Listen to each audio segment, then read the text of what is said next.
You know, when you picture a vampire, you're probably thinking of some charming caped aristocrat, right? But the real origin of that creature, wow, the shadow behind the myth is so much older and way stranger. It's rooted deep in old folklore. So let's peel back the layers and get to the true story.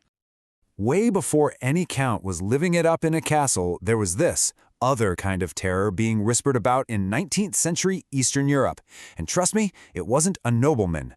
This was a shadow that literally rose from the land beyond the forest, Transylvania. This was the original nightmare, a creature that didn't haunt high society, but the actual homes of the people who feared it most.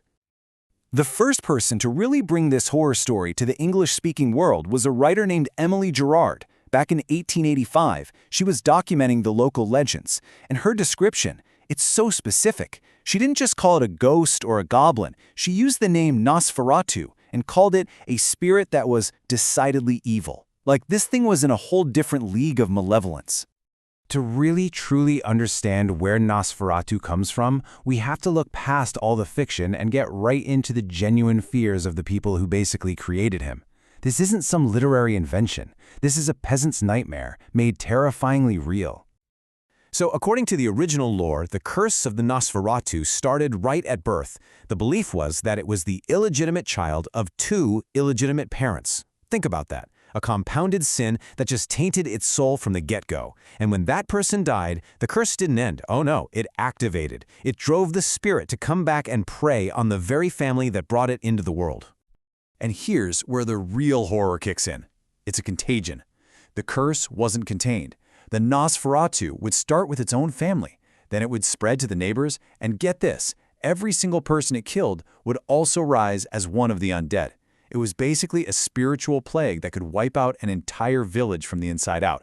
Terrifying stuff. Okay, so we have the creature, but what about its name? The word Nosferatu is just as mysterious and fascinating as the monster it describes, all wrapped up in this really interesting linguistic debate. You see, when Bram Stoker wrote Dracula, he thought Nosferatu was just an old Romanian word for undead. Turns out, he was almost certainly wrong, and the real story behind the name is way more interesting. It really points to the dual nature of this ancient fear. Well, there are two big theories. The Romanian one suggests it's a messed-up version of the word Nosoferitu, which is a kind of euphemism you'd use when you don't dare say the devil's actual name. You know, the insufferable one. But the Greek theory points to Nosophoros, which means plague-bearer. So, is it a spiritual evil or a physical contagion? The name itself holds both of those terrifying possibilities. So how on earth did this super specific, very local folk story get picked up and transformed into a global myth? For that, we can pretty much thank a single Irish author and his completely game-changing novel.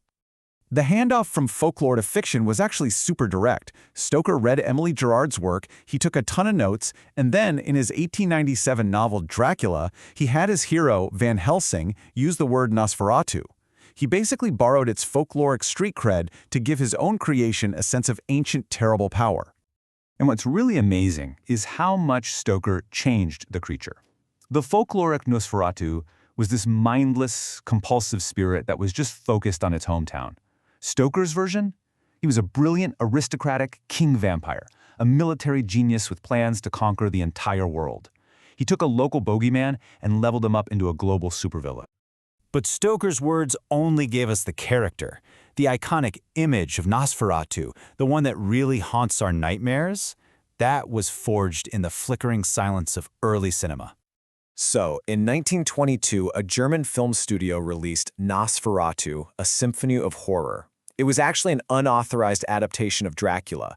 They had to change the name to Count Orlok, and he was absolutely nothing like Stoker's charming Count. This creature, he was a walking corpse, a visual representation of pestilence and decay. Yeah, the filmmakers leaned hard into the darkest possible interpretation of the name. They stripped away all the romance. Orlok is explicitly demonic, born from the seed of Belial, and he is a literal plague-bearer. He brings rats and the Black Death with him. This film, made in a Germany that was still reeling from the trauma of World War I, basically made the vampire a symbol of inescapable disease. So when we ask for the origin of Nosferatu, the answer isn't just one thing. He's a composite monster, really, assembled over decades from different fears and different types of media. Let's just quickly recap those 3 key ingredients. It starts with that raw, real fear of the undead from Transylvanian folklore. Then it gets its mysterious name from this linguistic puzzle that could mean either devil or disease carrier. And finally, it gets its unforgettable face from a silent film that channeled all the horrors of modern war. And that, right there, is his ultimate power. Nosferatu isn't just a vampire. In many ways, he is the archetype. He's what's left when you strip away the capes, the castles, and all the romance.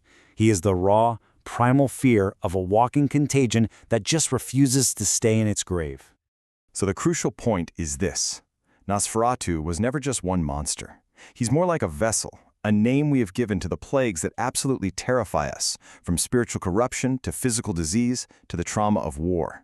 And that really leaves us with a final thought, doesn't it? What are the contagions we fear today, and what names have we given to them?